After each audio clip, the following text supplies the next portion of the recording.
We play for keeps, Cuddy. You ain't heard about the huddle fire with no with D-Lane. We tryna get it off the muscle. Walters caught the pick and ran it back without a tussle. Blow the whistle, coach is trying to get back to the huddle.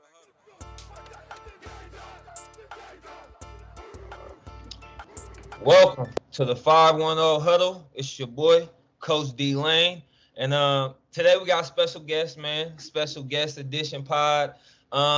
You know what? I think this is funny, BY, because I believe we had this in the making from like my first or second year. This is going on year 3 or 4 of me doing the pod. I know I hit you in the DM probably like at least a year, maybe two, before RvC, all that, way before all that. We It was supposed 2 years ago. it 2 was years like ago. 2 years ago, right? Yeah, two Okay, years so I ago. got my Yeah. guy, man, defensive coordinator right now, currently at Foothill College, a national champion from last year at San Francisco College. Coach Brandon Younger, also the creator of RvC. We'll get into that in a minute as well. But BY, how you doing today, baby?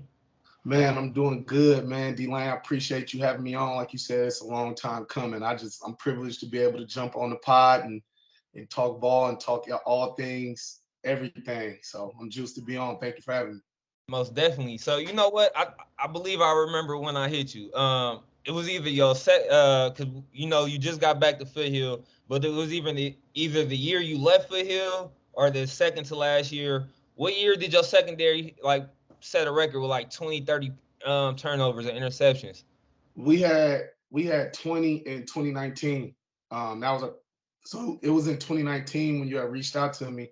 And I seen that Um, stat, man. I yeah, was like, hold on, bro. I'm like, hey, what he doing over there? You feel me? yeah, I'm all yeah, about ball hawks. I'm like, he yeah. doing something over there. I was like, let me Yeah, pick we his had a brain real we quick. had a man, we had a nice unit. That was my second year at Foothill. We had a really nice unit. Those guys was we was pulling it out the air that year for sure. It was a good unit. Any of those kids transfer on the next level? Any that Yeah, you? we got Dejon Fort at Portland State. He went over to Portland State. And my strong safety, he went over to play at a D2 college. He went to Black Hills. And then my corner, he just went to he was a freshman at that year, Donovan Robinson.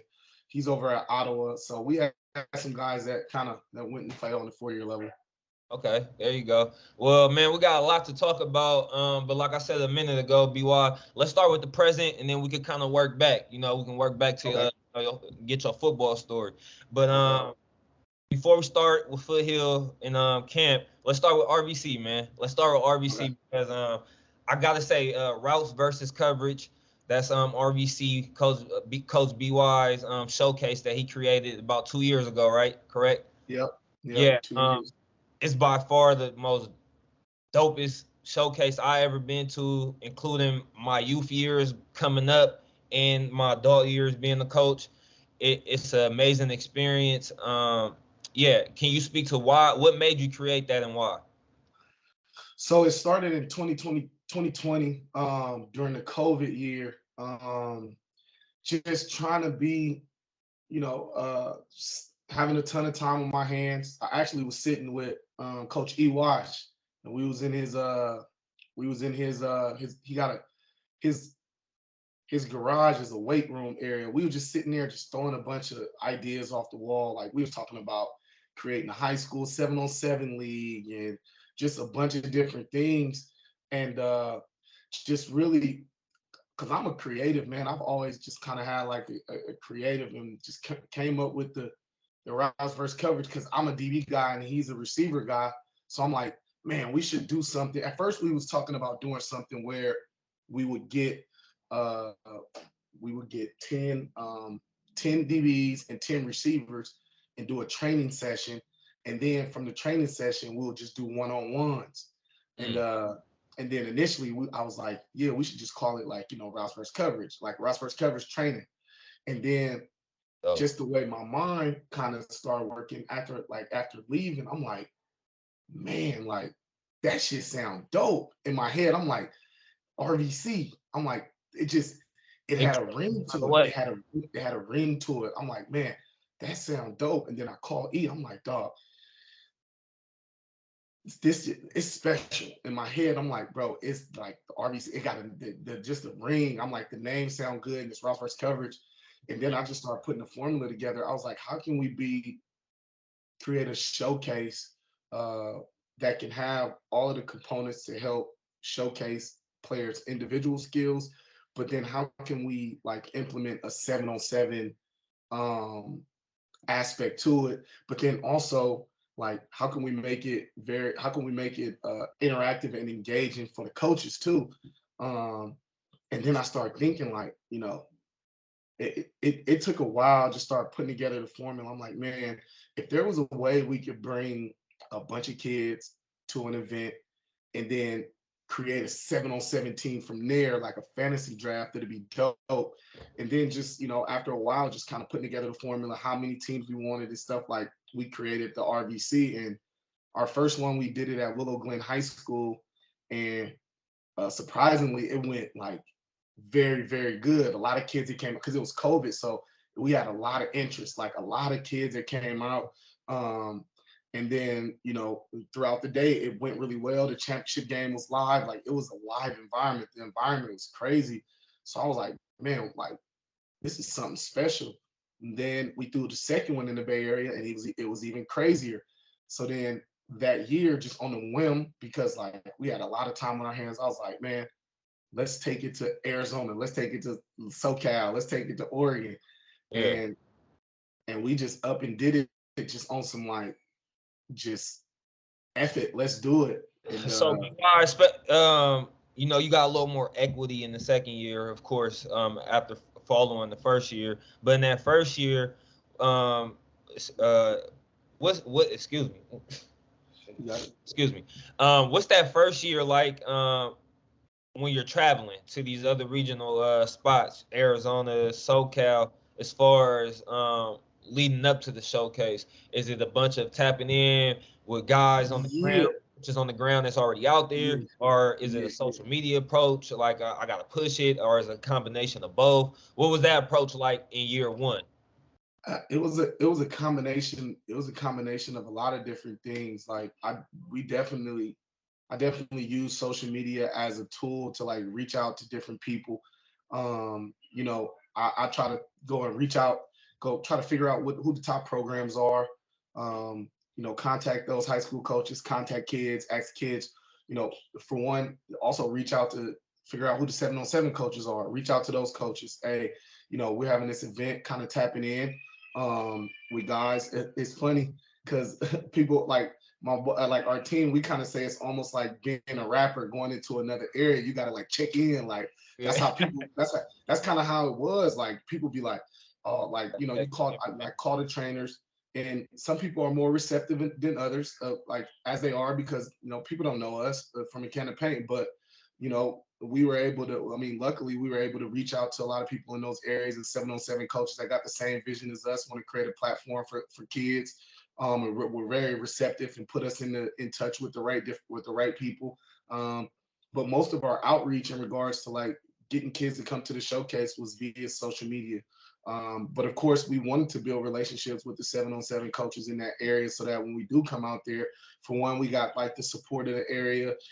We got coaches that want to come and participate in it. So it definitely was a combination of reaching out to people and just organically over social media, like searching in Arizona, who the top 7-on-7 teams in Arizona, reaching out to those coaches. Again, some of the coaches reached out back, some didn't.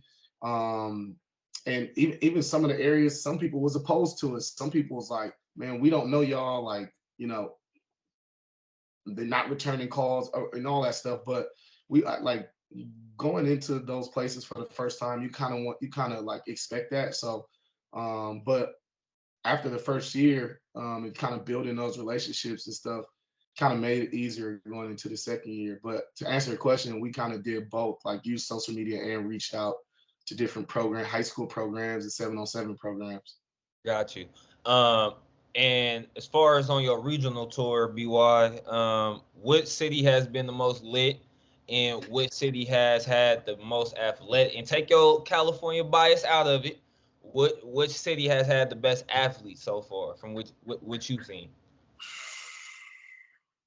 Man, I don't want to have a cop out like it's so difficult because each region has different things. Like this year when we went to Texas, like those boys were big and powerful. They were just big and powerful.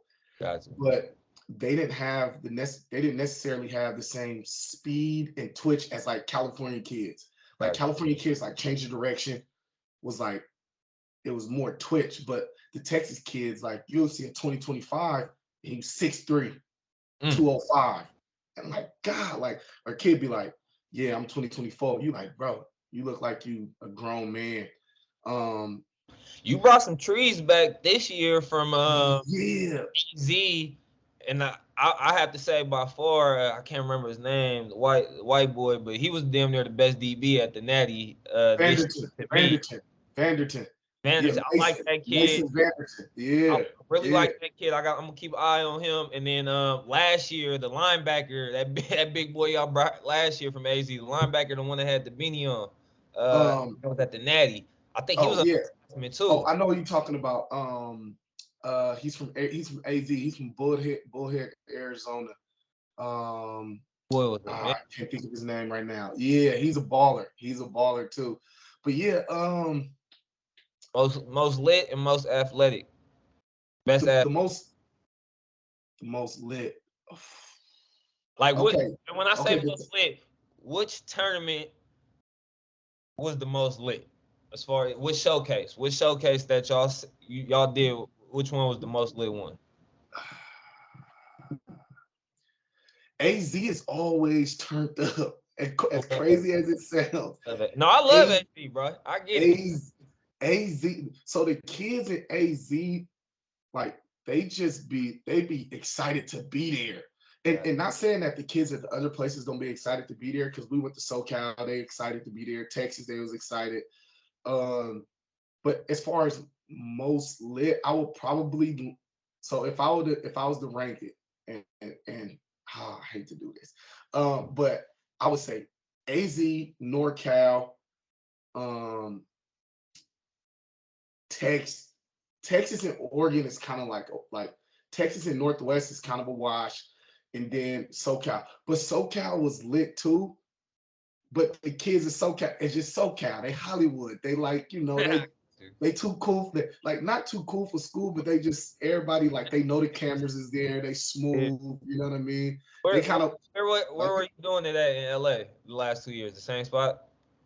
So in LA, we did it. The first year we did it in Pasadena, and then this year we did it in it was like a little like east near Covina a little bit. So it wasn't like directly in Los Angeles, but it was kind of like on the outskirts. But LA was live, like LA was live. I mean, SoCal was live too. We got a lot of kids that came from San Diego. And it was a fun time. Like all of them are fun because the way it's structured, like you got to have the tournament. So the tournament automatically makes it turned up because somebody gonna win, somebody gonna lose. It's always gonna be anytime you got a tournament, it's gonna be turned up because it's high stakes. But yeah, like if I'm talking about most lit, I would probably say AZ. In regards to most talent, probably, and I'm not being biased, probably NorCal. NorCal had the most talent, and I think it's just naturally because we originated in NorCal, so our reach in regards to the kids that we reach out, that we able to like connect to and reach out to, the word get to is a lot larger than the other areas. So that's probably why we pull in more talent in regards to NorCal. Got you. For season 3, any early new regional cities you're looking at? So we looking to do RvC Florida and Miami. We want to do RvC Miami. Yeah. We want to do RvC.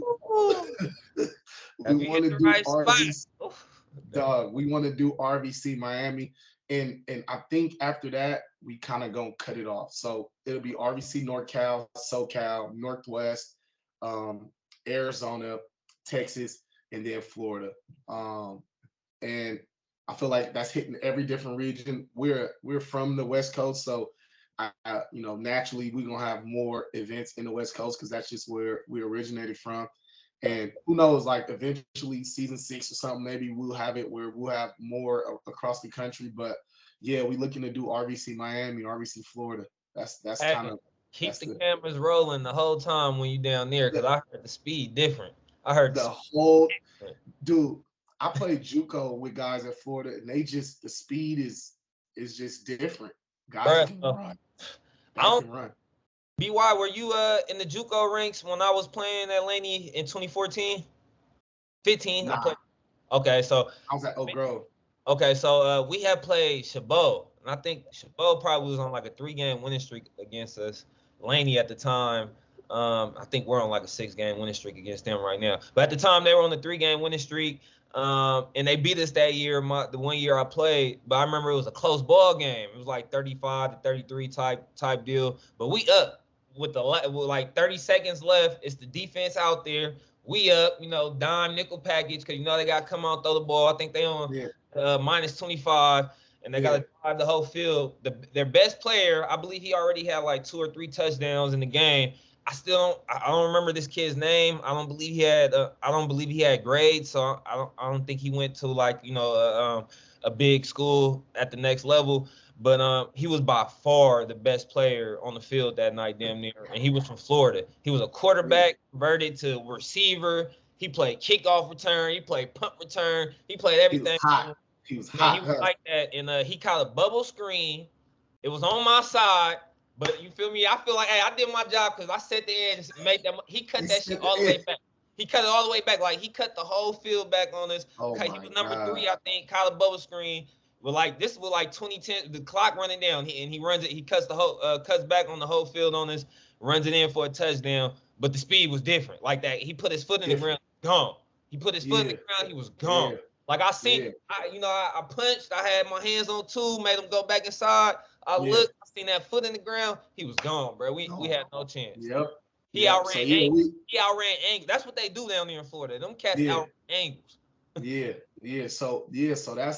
So I'm excited about getting the RvC down there and being able to go and see what Florida got to offer. So we just trying to at this point just trying to make connections, kind of plant that seed. We got a few people that we've been talking to, so trying to get out there, man, trying to make that thing happen. Got you. Last couple on RVC, and then we'll move on. Where'd you find my guy Coach Donnie and Coach Swayze? First of all, Coach Swayze ass always be trying to cheat. Is it Swayze, the running back coach? Yeah, His Coach ass, Slays, yeah. we just know him. Me and Vic call him. That's the 4-man guy. The 4. He like to put 4 guys to a side and think he's slick. Yeah, yeah, I'm yeah. gonna flood the running back over here. You feel me? And then Donnie Yeah. ass, he a fool, man. Them 2 right there, yeah. So Donnie was one of the guys when we first did RvC SoCal, just on social media doing our research, kind of saw that he was a trainer out there, reached out to him. And Donnie was solid from the start. Like I said, he was tapping us into everything, all the coaches, the venues. He welcomed us with open arms. So Donnie is like family now, man. He came to last year. I mean, the season 1, he came to the Oregon one. He won the Oregon one. But yeah, Donnie, you gotta watch Donnie because he be stretching the rules, man. Like Yeah. I told Donnie the only out of 2 seasons of RvC, we got 1 parent complaint, and it was from Donnie in Oregon. Because what happened was, so you know how we alternate the quarterbacks. He got to the ship and he was like, forget it. He went with his one. He got to, and you know the way RvC be going so fast. Like unless you like super paying attention to it, you're not gonna really notice it. And his backup quarterback was kind of a quiet kid. He was a kid that he was kind of reserved because it was a big moment. So he didn't. The quarterback didn't really want to get in, but his dad was looking like, man, my son. So his dad emailed me like, my son didn't play. Dog, that's the 1 parent complaint in 2 years. Man, at least y'all won. Hey, at least your son walked away with some hardware, man. Yeah, Hey. yeah. So Donnie, those guys, man, like we appreciate having them a part of RvC for sure. Most definitely. And then last one with RvC. Your top 3 moments from season 1 and 2 combined. Like what's your top 3? for one, I gotta put the Dickey catch, man. The Dickey catch year one, dog, in the semis. That was just it was the whole Natty this year was special, and the first one was special too. And going into year two, I was like, man, like year two got big shoes to fill, because it like year one was like it was just a different energy. But yeah. For y'all to be down, y'all was down by 6. No, y'all was down by 5 with like 10 seconds to go.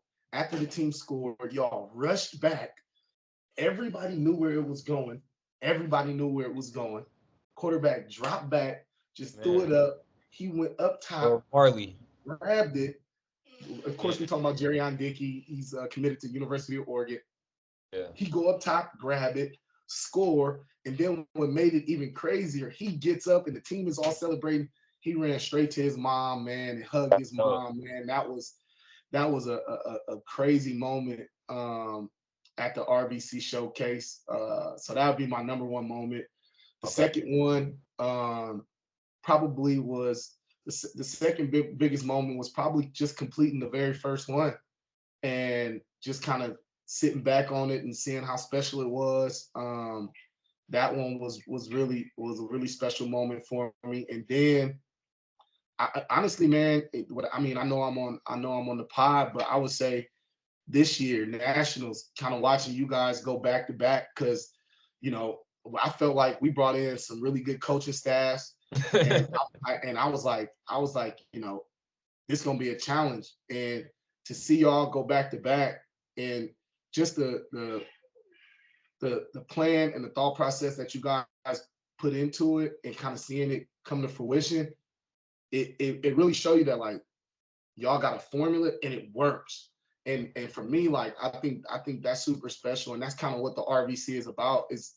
It's about, we want to showcase the athletes too, but it's also give an opportunity to showcase the coaching, because like you get an opportunity to evaluate, and then it's like it takes a special person to take the guys that they just drafted and get them to buy into something more than themselves. And seeing you guys do that, I thought it was super special. So those are the 3 moments that I would say probably like really stood out to me.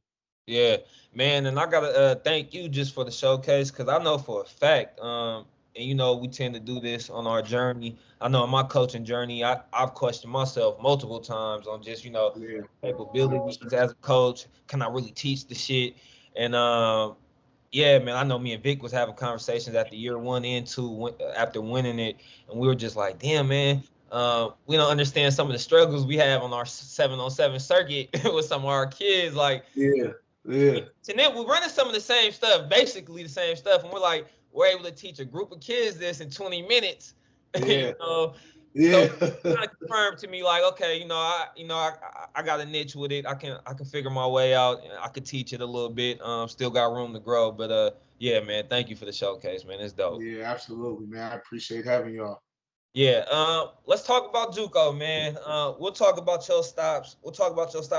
But before we talk about your stops, BY, I want to ask you a question. Have you watched any or much of South JUCO football? We know California has their own. We have our own association, and the rest of the country has theirs. But specifically, like football in the South, JUCO in the South, Mississippi. Where else is that? Florida got some. The only time I've ever saw it is from the Last Chance U. That's my only reference to it. So I don't know much about it. I know I was watching last year. They had like they had their championship game as well. I watched a little bit of that, but other than that, I don't have a huge reference point on like I don't know like the teams and things of that nature. So yeah.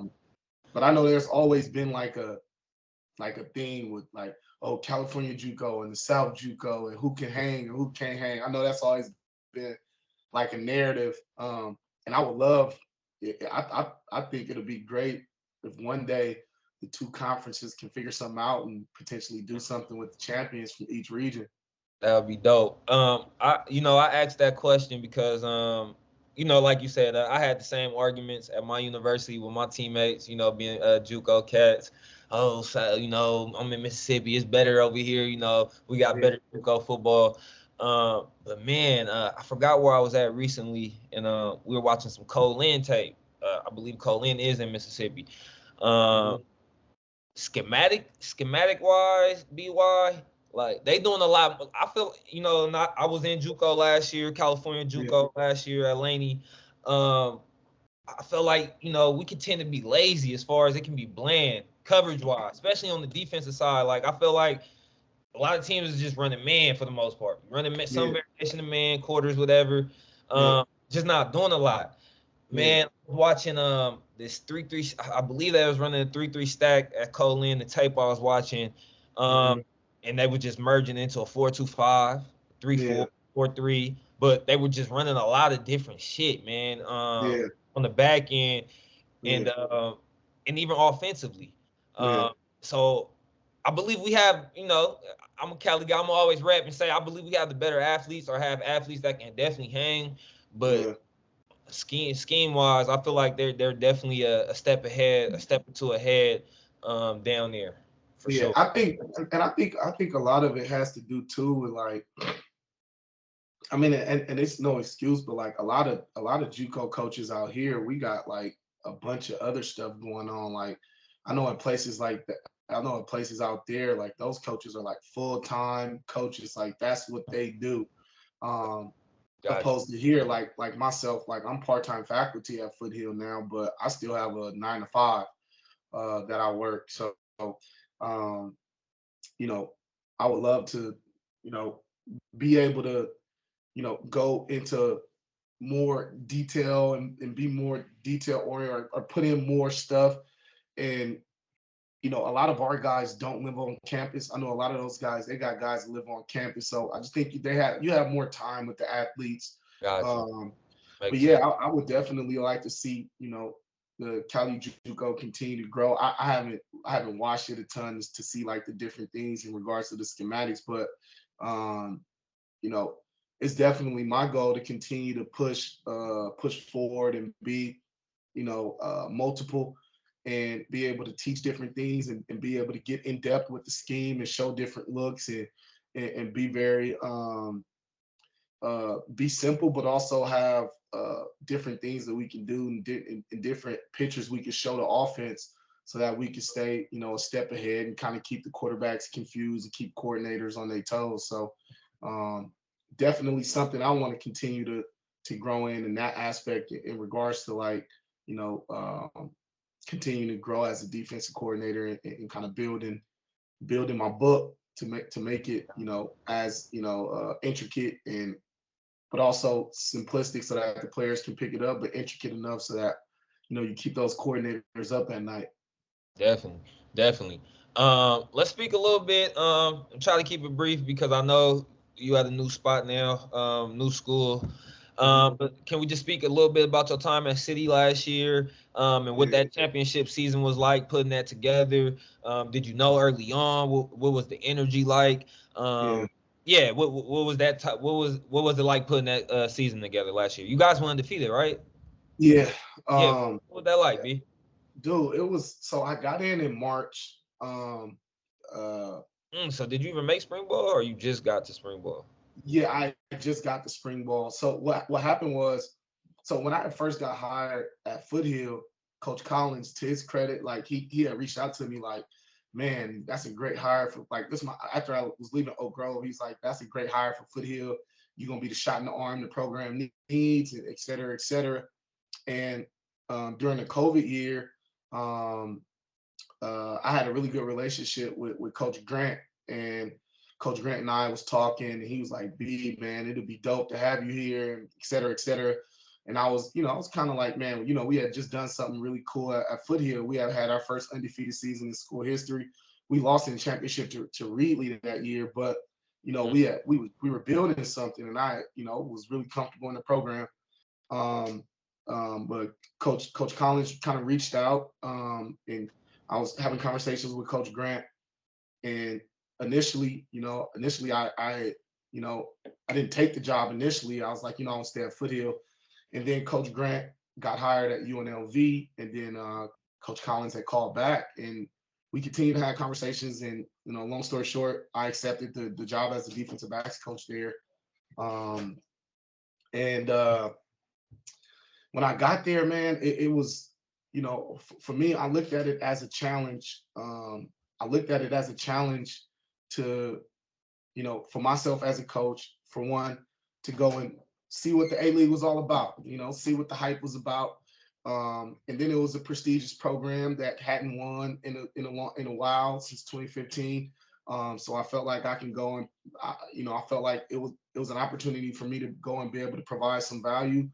And when I got there, like I said, I saw the roster, I saw the kids. I'm like, this is something that, something I could work with. They had some really good players, and just my relationship. I've always had an innate ability to be able to build relationships with players. When I met my secondary, like we hit it off from the start, and we really built a great culture in our room. And I felt like it started to really permeate throughout, our entire defense and with the coaching staff and everything. But it was a really good experience. Like, for me, it was a challenge. And I felt like I almost felt like I had something to prove, because I felt like I was doing it at a high level at Foothill, and everybody like, oh, it's the B League, whatever, all that narrative. Kind of question yourself. Yeah. So, after going there, I really just dedicated my entire life actually to the season, and it worked out really well. It was a really good experience. I felt like I learned a lot about what it takes, to be a champion, being in a program with that much history. I felt the pressures of it every day. Had a conversation with our DBs when we were out there, looked on the board, because it's a prestigious program. They've won a lot of championships over the years, and I really just wanted to be a part of that. I wanted to stamp my name on that thing. And that was my goal. When I first got there, the day one I met my DBs, I said, I don't want to be here just to be here. I want to stamp my name on that thing. I want to be a part of history, because who knows how long I'm going to be here, how long y'all going to be here, but we here this year. So we might as well try to do something special. And, I thank Coach Collins and Coach Omley, the defensive coordinator over there, for giving me the opportunity to come in there, and athletic director, Coach Mr. Harold Brown, for really opening his mind and to my ideas, because I'm an idea guy. Like, outside of like coaching, like I take like pride in like the other stuff, like the social media, the content, the videos, the photos, the recruiting, and being very and deviating from like the norm of what's usually done. And a lot of times, like, well, my ideas, I go and talk to the AD and stuff, and guys are like, bro, this is JUCO, bro. You don't have to do all that. But I mean, to Mr. Brown's credit, like, he was really open to it. Even Coach Collins was really open to it. And it was a fun season, man. Like it was crazy. It happened hella fast, but I appreciate my time there for sure. So what was that decision making process like? I know it had to been tough. You go from an undefeated season, and granted, I know you're getting elevation in your job status. Yeah. From being a position coach to now you're being a coordinator, but you're leaving, like you said, a prestigious program. You just did an awesome job going undefeated and winning the championship. What was that decision process like, as far as for you to go back to Foothill, and what ultimately what was the final decision maker for you right there? Yeah, it was difficult, man. Because I felt like, I felt like San Francisco is a great program, and I felt like I was, a piece that the program had been missing for a very long time, just to be quite frank.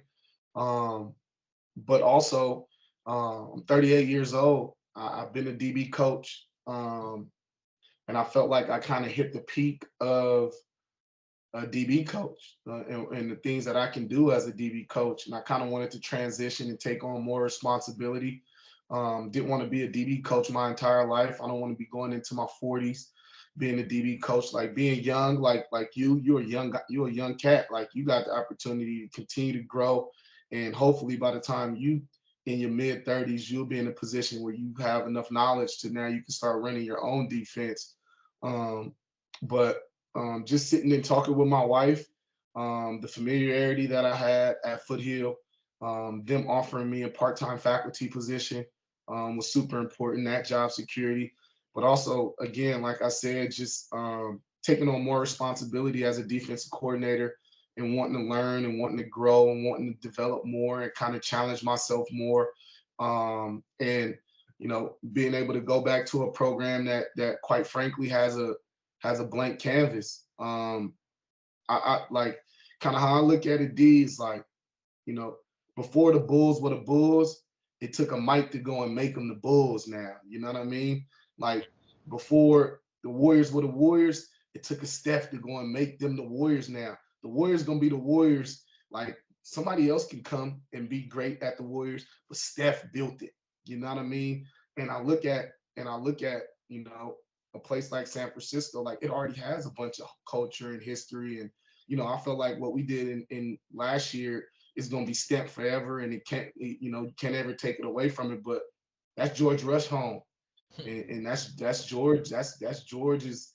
He painted that canvas. So, I looked at it as a challenge to be able to come back to Foothill and be able to, create a foundation, a legacy of my own, and take a program that's currently in the B League, try to recruit my ass off.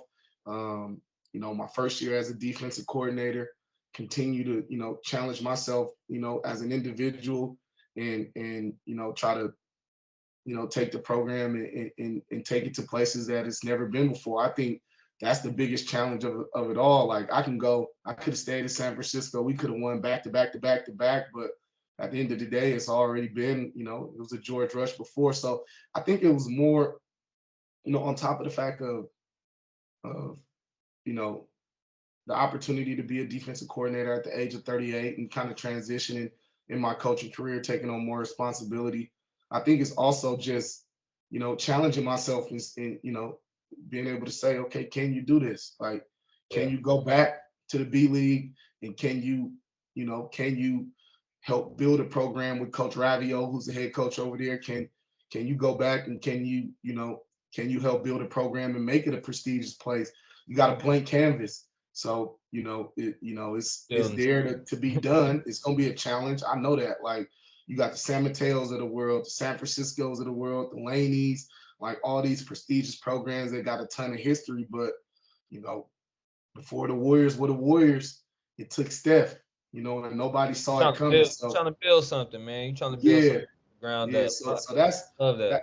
That was a part of it. But more than anything, more than that though, it was really just the opportunity to coordinate and get that opportunity. Because and I tell you this, as a fellow DB coach, when we coming from DB coaches, and this is what my mentor told me, Coach Carter, and then everybody that I talked to throughout the decision-making process is, you get a coordinating opportunity, you got to take it, man, because coordinated opportunities don't happen too often.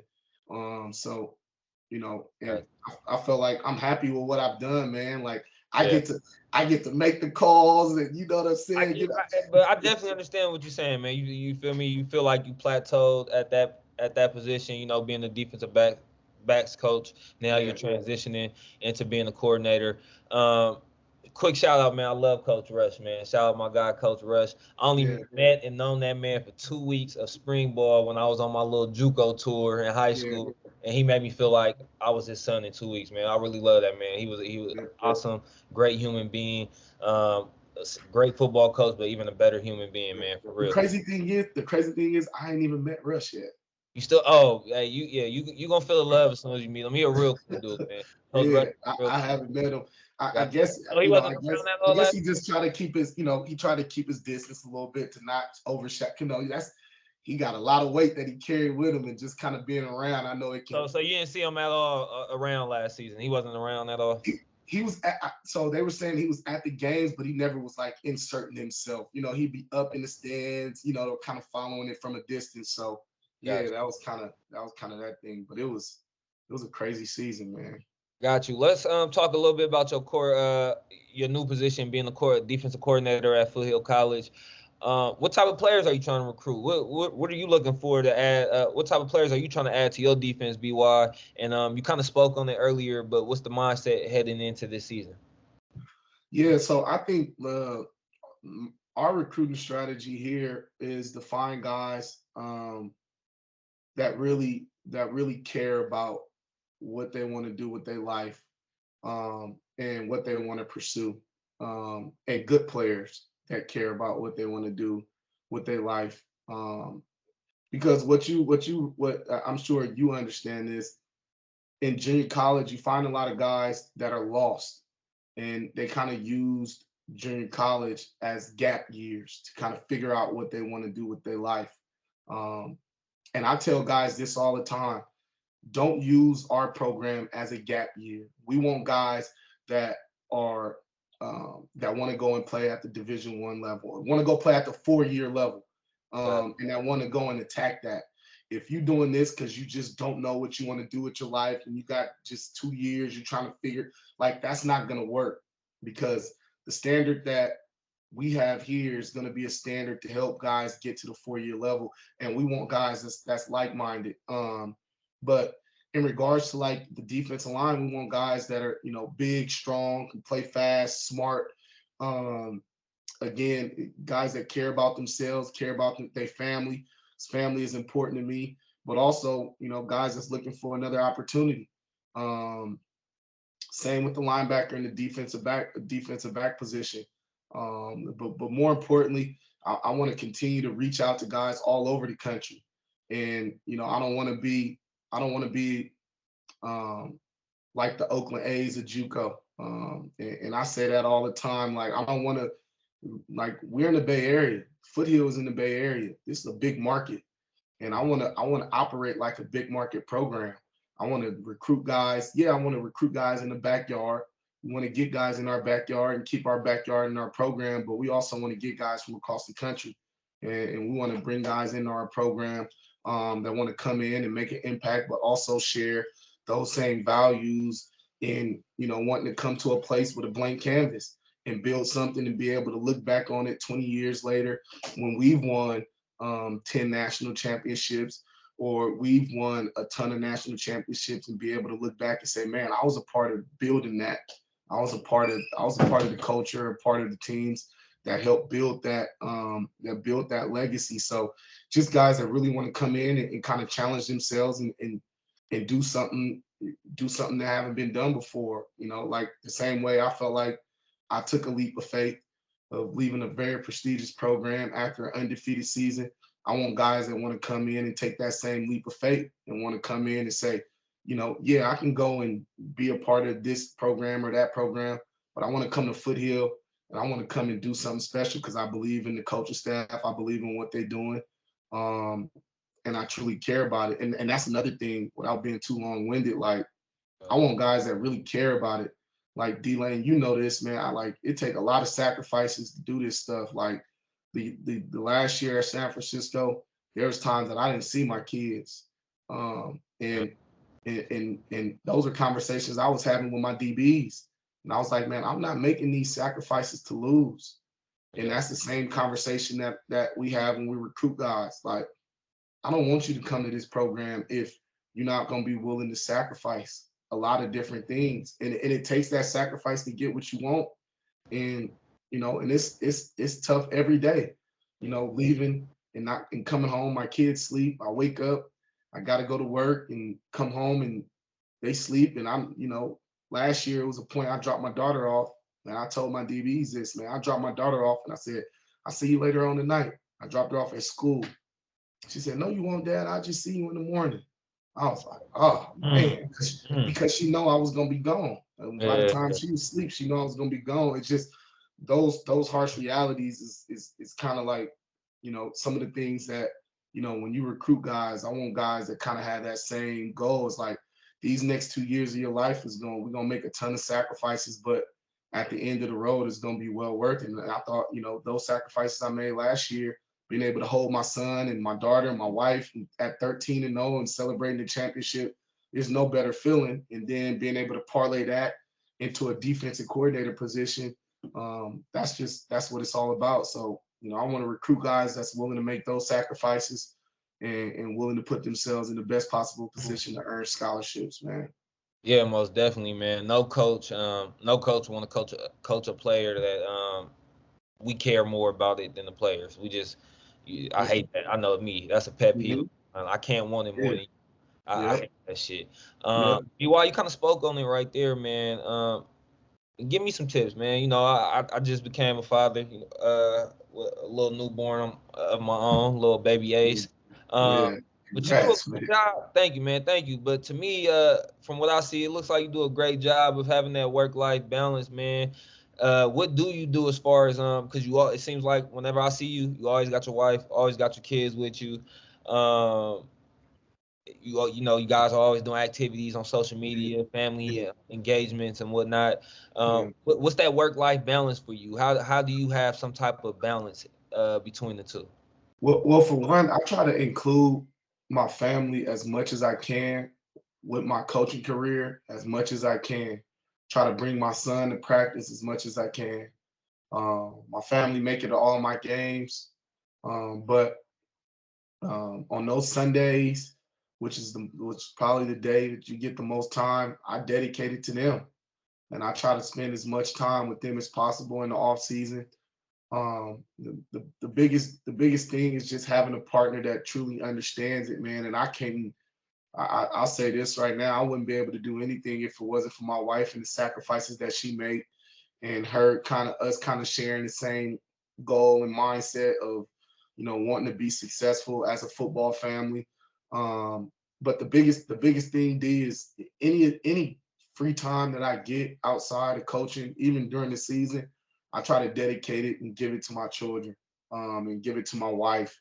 Um, because at the end of the day, as much sacrifices as I feel like I'm making, I feel like they making even more sacrifices, so that I can, do what I love to do on a daily basis.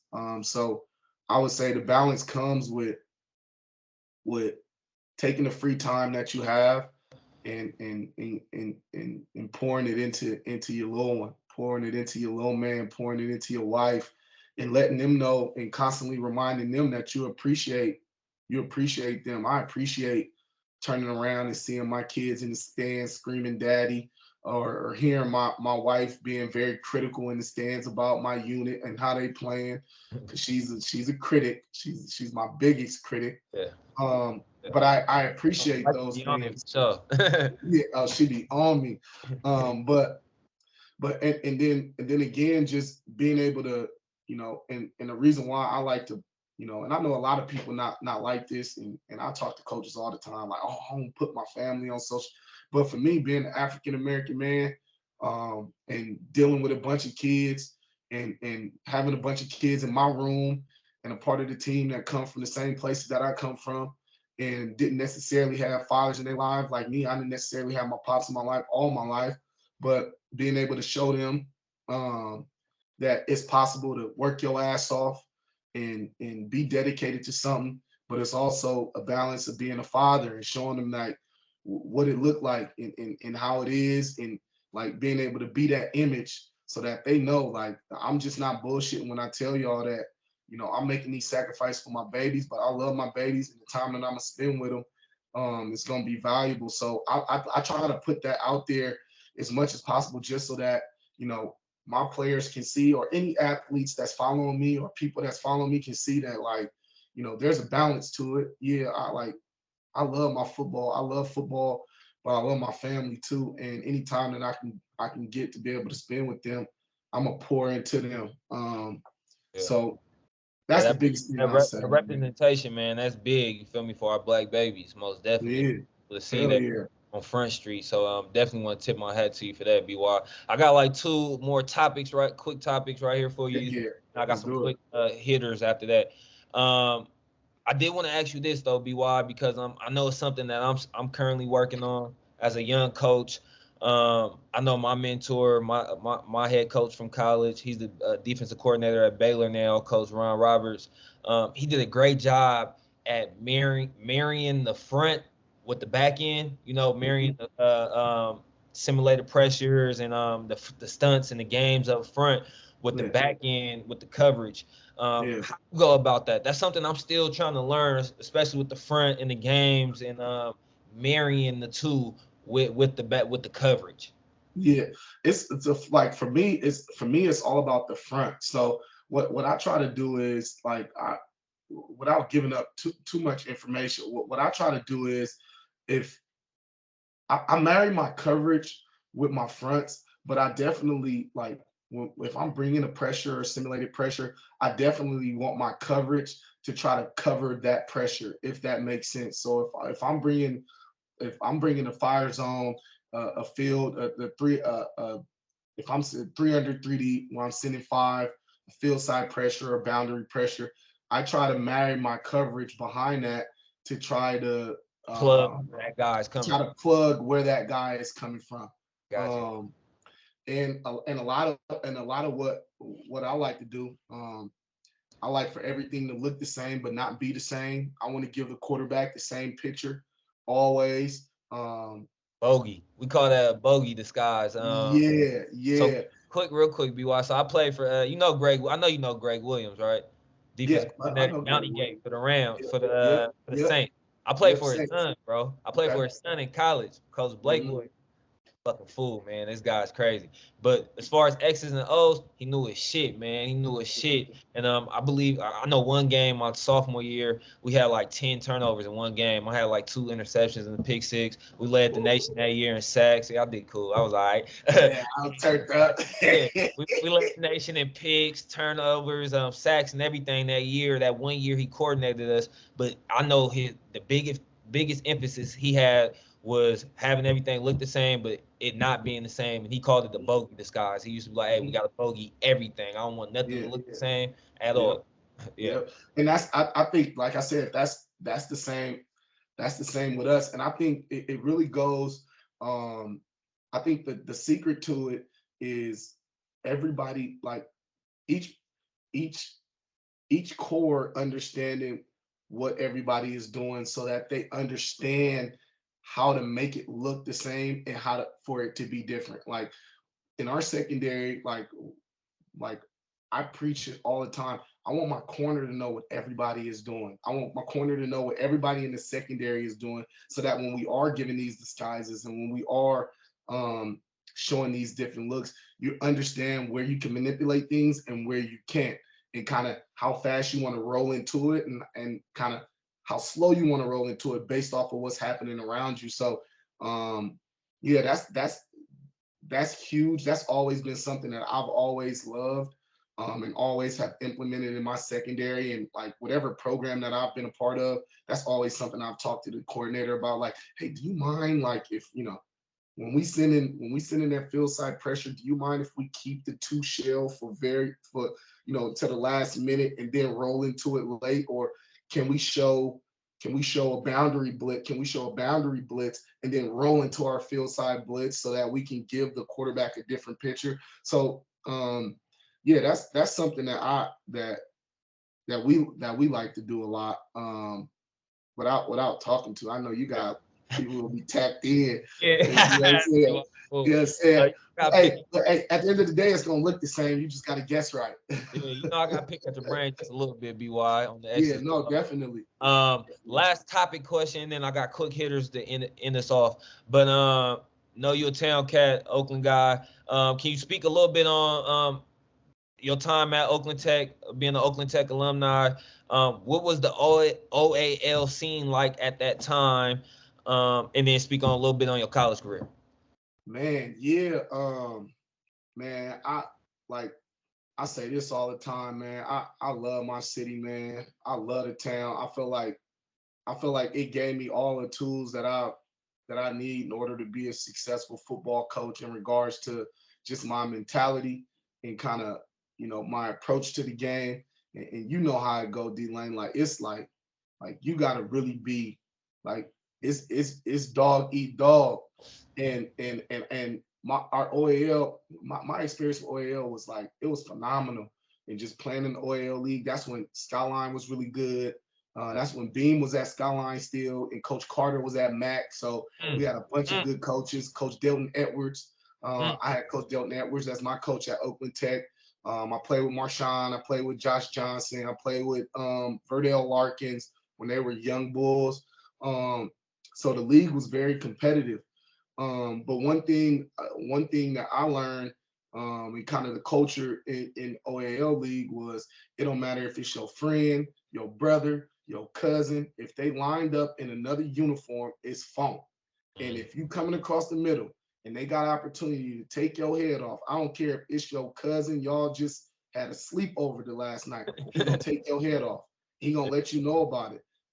So my experience with OAL, man, that's what some of the most fun football I ever played. Because again, you playing against a lot of guys you grew up with, guys that guys that like my senior year, Mac and Tech had summer school at Tech, and it was with Mac. So Mac was on our campus during summer school. We had 7-on-7 at Laney. We played each other at Laney during summer school. So during the week, it was like we was all cool, but it was still like y'all Mac and we Tech. Was the shit talking big? Oh, bro.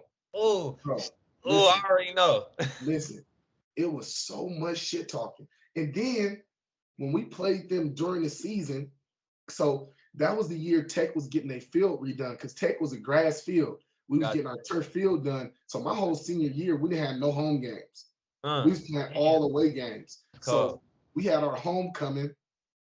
We had our homecoming at MAC. And that's when MAC was raw. That's the first year that MAC had beat Skyline after the 10 year. Remember, Skyline was on like a 10-year run, like 11-year run, not losing in OAL. What you class of 02 or 04? 02. Okay. Yeah, so that was the year. Well, honestly, I'm really class of 03. Right? I'm really class of 03. Okay. That's a long ass story. I graduated from MAC, as crazy as it sounds. Yeah. Long ass story. So real quick. I went to Castlemont, my first year at Castlemont. I was just, my grandma passed away. OAL tour. With the OAL tour. Because I'm from Sobrani Park. So I went to Castlemont my ninth grade year. My grandma just passed away. I was just really with the shits, man. I was choking them all the time. It was bad. I had lost myself. And then my mom took me out and I went to Tech. So that was after my ninth grade year, but I didn't pass any of my classes ninth grade year, just to be quite honest with you, man. I was all over the place. So when I got to Tech, I was classified as a sophomore, but I had credits as a freshman. So I did all my years at Tech.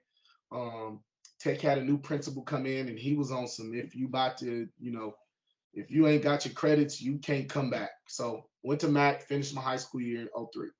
Boom. But that year, those years, like, was very formative for me. Like, and I learned so much going through that process in high school. And the OAL was lit. So we played MAC. Going back to playing MAC, we played MAC for our homecoming. And bro, that's when they had the Alario, the Vital brothers. I was just about to ask you, one of them at Fremont? Yeah, they started at Fremont, and Zoe. Zoe was doing what Zoe do well. Yeah. So he got all the Vital. Bro, he had cats from all over the Bay Area. So I had him on the podcast probably like a year ago, and he was talking about that. Zach, I believe he said the 02 team. I think he was referencing the 02 team. Yes. Man, he was like, that team was gumbo, man. He like, I had some Richmond cats, some Berkeley cats, some West Oakland cats. His quarterback was from Pittsburgh. He had cats from Richmond. He had cats from East Oakland, West Oakland, North Oakland. Bro, he had cats Berkeley, bro. He had cats from everywhere on that 0-2 team. But they were solid. But we went to play them and we face to face. We talking a bunch of mess. But it was always it was like when you playing the OAL, like I said, it was survival of the fittest. But it was a good game. They got us. But I had a good game. I threw for a tug, ran for a tug. I was a quarterback in high school. Okay. Sean played. I threw a tug to Sean, and then I ran one in. But it was a really I had a really good experience. Dual threat action, a little dual threat action for him. Yeah, dual threat action, man. But I was a baseball player too. That's why they turned me into a quarterback. But Gotcha. the OAL was fun, man. It was a really good experience just playing in the OAL, the high level of competition. We had a bunch of dogs, like a bunch of guys that could have made it to Division I. Of course, like a lot of us had academic issues and the different things you deal with coming from the town and inner city. But the experience was crazy. Gotcha. And I know you said college. Yeah. I was gonna say, speak on your college time real quick. Yep. Yeah, so out of high school, again, this is why Zoe's always been like a guy that I've really loved and kind of held close. He kind of was guiding me throughout the process, like, hey man, go do JUCO. And my mom and my parents just kind of like, yeah, we kind of want to get him away. So I went to College of Sequoias. Alario Vidal, Red, we went to, like, it was a few of us from his team at MAC, and we went to College of Sequoias. I played 2 years there, and I earned a scholarship. Y'all took that trip north. Did they have dorms at the time still? I know they got them. Nah. They didn't have dorms, but it was in Visalia, California. So like it was me and like 3 cats from MAC. No, 1 cat from Skyline and 2 cats from MAC. And it was 4 of us. And we had like a 4-bedroom house, bro. We was paying probably like $1,000 a month. So it was our parents paying like $250 a month. So it was easy to survive. You know, it wasn't that difficult. But went there for 2 years. Got a scholarship to NAIA, Langston University at HBCU. Played there for 2 years, and that was probably one of the best experiences of my life, going to that HBCU life, man. I always say I wish I would have went to an HBCU. But because for me, growing up in the town, you know, I hadn't always been around a bunch of people that look like us that want to see you succeed. But going into an HBCU, I was like, man, it's a bunch of people that look like me. They all care about their education. They holding me accountable. Like my partners is telling me to go to class and like helping me with homework. I'm like, man, this is dope. And just experiencing that, being able to, you know, become a part of a fraternity and just kind of growing in that sense. I really felt like I became a man at Langston. We won my first year there. I ain't lying, bro. I've been winning a lot, bro. My first year there, we won the Red River Conference for the first time in 11 years at Langston, and under a new staff. So it was a great experience just being there. And after my 2 years, I still wanted to be a part of football, and that's why I came back to start coaching. Got you. All right, man. Well, let's get to these quick hitters real quick, and I want to keep you all night, BY. Just got a couple quick ones real quick. Let's start with the OAL, just because we was just talking about the OAL. Can you give me your top 5 athletes that you've seen in your time in the OAL? All right. Football only or who too? Football athletes. Yeah, football athletes. Football athletes. Alario Vidal, number 1, that I seen. Gotcha. Red could have been in the league, 100%. Gotcha. Marshawn Lynch, of course. Aaron Early, he was running back at Oakland Tech. Baller.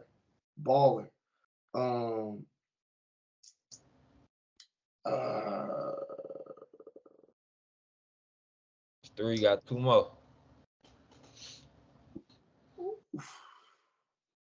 Honestly, my dog Darius Glenn, he first came from Ohio. He played at MAC. He was a linebacker at MAC. He was a really good player. D. Glenn, one of the better players I ever seen. Then my 5th one, I'll probably say Gino Vitel. Gino Vitel. He was at Fremont. Yeah. He was the one that free. Okay, I knew. Yeah, I knew. Yeah. Okay. Yeah. He was a baller, man. Yeah, so those are the 5 guys that I think like were all that and these are guys that I all seen. I know people probably watch like, where's guys, this and that. I was talking about guys Wise time. He's class of yeah, 03. yeah, these guys from my time. So Gotcha. those are all guys that I seen that I thought like all really good ball players. Oh, it was a linebacker at Skyline too. What was his name? He went to University of Arizona. Oh, Was that LaCory? No, not LaCory. That's not the guy that was number 1 in high school football that year, was it? That was one of the team kids. Yeah, I forgot who he. This is what I remember him as though. So he was a senior. I came up from JV my sophomore year. Okay. I came up from JV as a quarterback, and I played in. So I was a quarterback. I came up from JV. We was playing Skyline in the playoffs. And the quarterback at Tech, he wasn't playing that good, so they put me in. My first snap, I dropped back. I threw a fade ball to my boy Brian. I threw a fade ball. I threw a tug, right? But I got smoked. I got smoked. This is what I remember about him. Everybody was talking about. I forgot this dude's name. I'm hella mad. But he was crazy. I remember he had a gap too.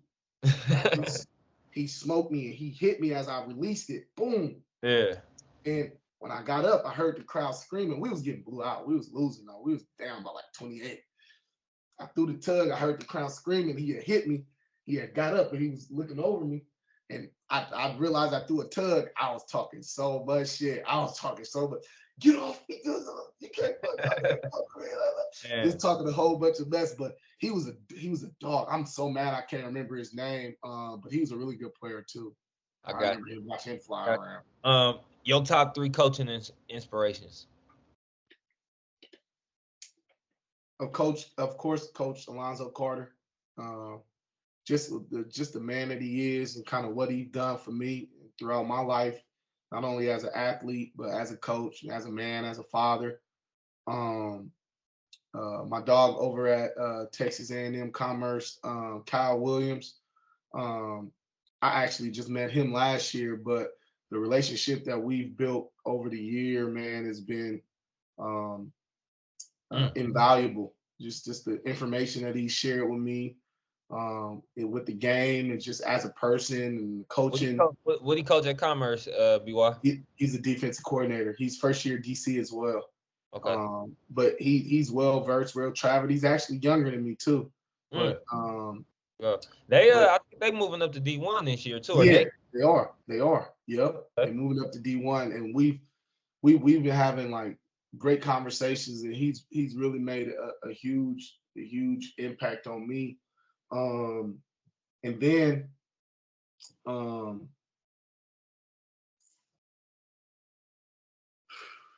third coach. Wonder what kind they going to.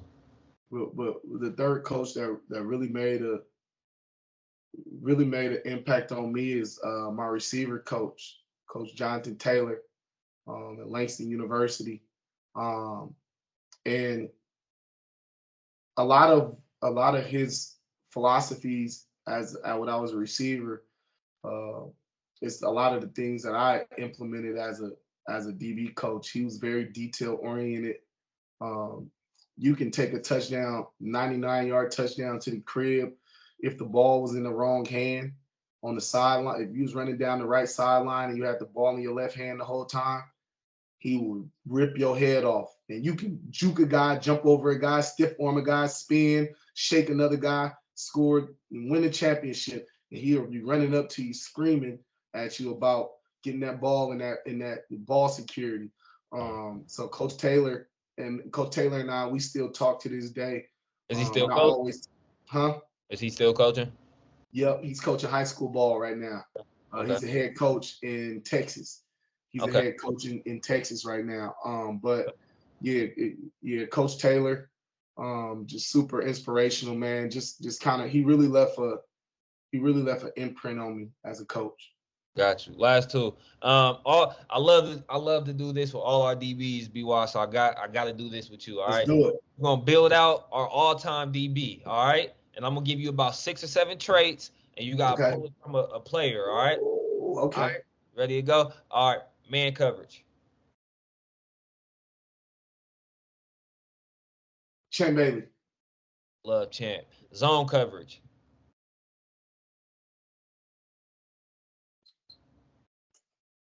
It got to be a corner or just a DB? You creating your all-time DB. So you can pick anybody. Every love it for zone. Okay. I'll tie this in with being a ball hawk. Awareness and instincts. Oh, well, wait. Okay. Let me go back then. I was just about to say you probably gonna put Ed Reed there, huh? Okay. Zone coverage. Forgot who I got last time. I know Sherm is usually a popular pick. I'm trying to think who else. I Somebody need to know all the categories so I don't use them up though. But hold on. Nah, it's good. somebody said Asante Samuels for cover 2. You know, he like to read. Hey, no. Don't sleep on Daryl Green, cover 2. Daryl Green. Daryl Green, cover 2 is crazy. That's what you gonna go with? Daryl Green. I don't know. Hold on, bro. Shit. Sherm, I always pick Sherm. I'm like, man, Sherm got about just 30 picks in cover 3 alone, man. And he got about like 40 career picks. Yeah, I like Sherm. Nah, yeah, Sherm, boy. Zone. Yeah, let me go with Green. I'm gonna go with Daryl Green. Okay, DG, OG. Awareness, and then is it Ed Reed for awareness and instincts? Yes, awareness instincts, 100%. And then range.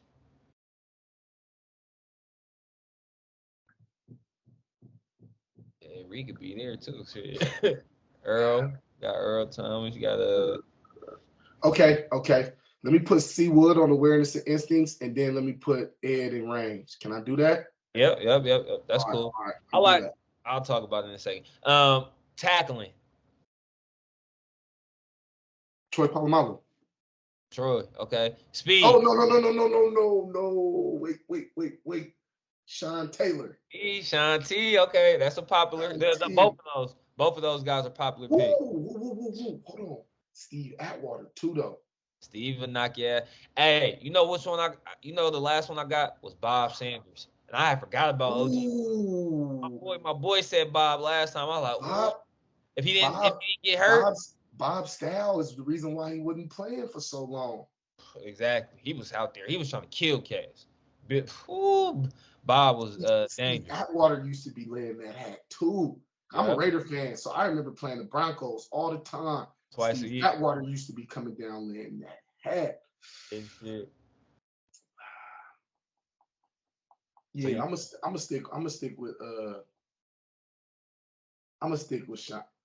with Sean T. Yeah, I'm gonna stick with Sean T. Rest in peace. That's a tough. Stick with Sean T. Yeah, rest in peace, Sean T. Man, that's a tough one. Speed. Dion. You gotta go Dion. You already said DG. Daryl Green.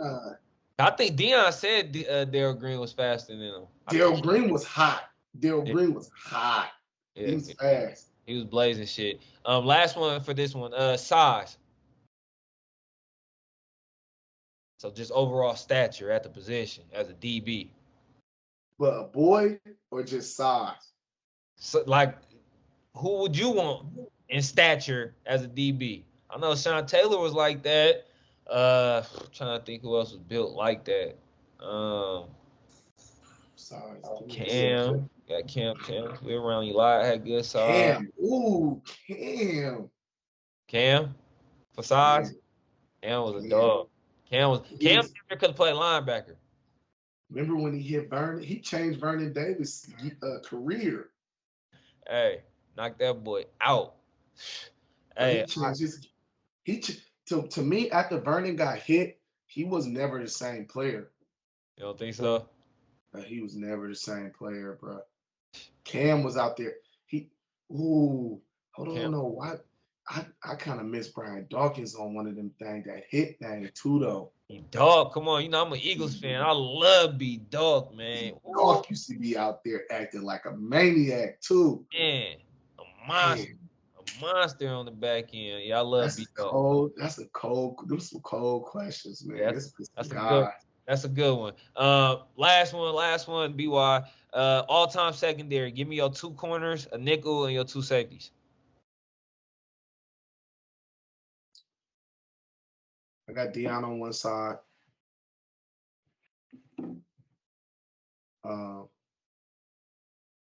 Corner. I got Champ Bailey on the other side. Big Champ guy. I love Champ though. Champ be Champ. Free. I got Ed Free. Okay. Ball hawk. I got C Wood as my strong safety. I got Green Bay C Wood. Who you got in the nickel? C Wood usually get put there. That's the first time I think I heard him at strong. But he was a dog at strong. No. He was a dog everywhere. Okay. My thing. I always say C Wood is the best DB to me, overall DB, because he did it at the nickel, corner, and safety. But I think Deion's the best overall corner. Yeah. Okay. So this is what we'll do. I'm gonna put C Wood at the nick, and then at my strong safety, because I already got hella coverage. You got coverage straps on the outside, Champ and Deion, playmaker at nickel, and I got at free. So this is what I'm about to do. Down in that wood. This is what I'm about to do. Troy coming down laying that wood. Yeah, I'm sending Troy. I'm playing with Troy. Go, Troy, just go. Go. I already got coverage. Yeah, you saying just be free. You telling Troy be free. Troy, just do what you do. Go to the line of scrimmage and jump on top of the quarterback. Bro, do whatever. Troy used to just keep doing whatever the fuck he wanted to do. I mean, whatever he wanted to do. Excuse my language. Yeah, no, you good. We don't see cats play safety like Troy, Bob Sanders, and them cats anymore. You can't though. It's because of the way the game is set up. Yeah, I always wanted to know, like, was he freestyling a bunch of that stuff, bro? Man, he was jumping them counts for sure. He had to be. But sometimes, but it just, you be watching him, and sometimes he just be moving all over the field, and then he'll just blitz the edge or like dropping coverage. I'm like, bro, is he playing up? Is that? Or do they just let him just go? Yeah, I think he was just freestyling, man. Troy was different. Who yours though? Who your my all-time secondary? Yeah, so I always put C. You know, I'm a Badger fan. You know, I like taking the ball away, so I like to throw my guy Honey Badger at nickel. I like to have Seawood, Deion on the outside. Probably gotta have Ed at free, and then strong. I'm probably go with my guy B-Duck, man, Brian Dawkins or Sean Taylor, one of those two. Yeah. Ooh, hey, size. I know I picked what's the name. I'll probably go with Ramsey though. Ramsey. Oh, J Ram. Yeah, J Ram. J Ram a dog. Man, so what did you think about J Ram coming out of college? Because I thought he was a better safety from the little bit that I seen. I didn't. Yeah. Me, I thought he was very multiple. Like, I thought he was probably more effective there, but I think he wanted to move the corner for that longevity. So he could play hella long. But yeah, I liked him a lot. Who you like now? Who you like now in the league? Like, who your... Man, yeah, I love it, man. It's tough, man. It's a lot of young cats, man. These young guys is talented. I'm a Badger fan. Badger damn near one of my favorite DBs ever, Honey Badger. I love Derwin James' game at safety. I love that young bull. Minka's nice. Slay, come on, man. Big play, Slay. I believe my Eagles, I'm going to go on the record. I already told cats, I think we're going to have the best man coverage duo. The man coverage duo this year as far as him and Bradbury, because Bradbury get busy too. I like Bradbury. I like the DBs that come out the cuts where you just be like, man, who is this dude? I like the ones that come out the cuts, and it's been a lot of young bulls that's been putting in that work. Sure. yeah, it's gonna Hey be. man, why I gotta thank you, man, for spending this time with me, coming on the pod, man. I got one last one that we ask all our guests. One last one, real quick. And just remember, before you answer, you gotta help me with your answer. All right. Okay. Who should we have on the pod next? And if you know the person, can you tap in for me? Can you tap a line in for me? I think the next person you should have on the pod. I think it'd be dope to have Josh Johnson on the pod. I already had Cuddy on. I already had Cuddy on. We did it Okay. at Sean. We did it at Sean Restaurant too. That was like 2 years ago. We did Okay. that at Rob Benz. Already had Josh. I think it would be a good guy, a person on the pod. Marcus Blackshear. Do you know Marcus Blackshear? He's over at Oh yeah, Chabot. The OC, that's my guy. he's over at Chabot, up and coming coach. I think he's assistant OC over there at Chabot. He's doing some good stuff over at Chabot. I think Marcus would be a great guy to have on. He got a really good story. He worked with KT Prep. Yeah. Just got married. He was at Santa Rosa. He's from Frisco. So he's from the Bay Area. Yeah, I think he'd be a dope drop a dude line to in have for on. me. I definitely know who you talking about. I done faced him a couple times on the 7-on-7 circuit, but yeah, definitely know Coach Blackshear. Would definitely love to have him on for sure. Hey, thanks again, BY, man. I know I took up a lot of your time, but I really appreciate it. Man, I appreciate you. Yeah. Thank you for having me on, man. I appreciate the time. Hopefully we can we jump on again. I'll see you at the next RvC, man. Y'all gotta back up that ship. Come on, man. We gotta go for a 3P. You gotta tell them coaches something, man. You gotta let them know you gotta get in their ear. You might have to step over there and get in the side. You might have to come to the sideline and let if y'all win this next one, we about to just induct y'all into the RvC Hall of Fame. We about to give y'all some red jackets. Yeah, man. We'll just come out and be scouts for the next for the rest. Yeah, I appreciate you though, brother. All right, appreciate it, brother. Have a good one. All right.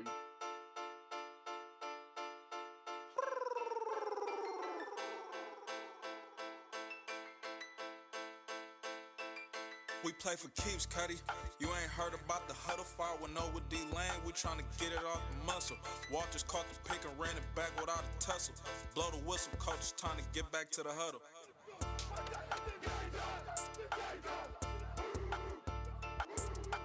Welcome to the